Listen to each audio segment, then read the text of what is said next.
বলছি স্যার, আপনি কোথা থেকে এসেছেন? আমি রানীপুর থেকে এসেছি, গড়েঘাট রানীপুর, ওখান থেকে এসেছি। আমি ফেসবুকে জিম কার মাঠের অ্যাড দেখেছিলাম, দেখি গাড়িটা আমার পছন্দ হয়েছিল, ফাইন্যান্সে নিয়েছি। তারপরে কতদিনের মধ্যে আপনার লোন হয়ে গেল? এটা হয়েছে 4-5 দিনের মধ্যে। তা গাইজ, আপনারা বন্ধুরা আপনারাও আসুন, এরকম ভালো গাড়ি, সুন্দর গাড়ি নিয়ে যান আমাদের ড্রিমস কার মার্ট থেকে। তা ড্রিমস কার মার্টের পক্ষ থেকে স্যারকে কনগ্রাচুলেশন।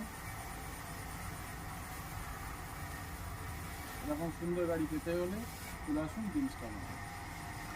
বন্ধুরা, আপনাদের যদি প্রয়োজন হয় আপনারাও চলে আসুন জিম কার মাঠে। আমি নিলাম, আমি খুব ভালো লাগলো। তা ড্রিমস কার মার্ট, তারকেশ্বর, চাপাডাঙ্গা, পুরসুরা।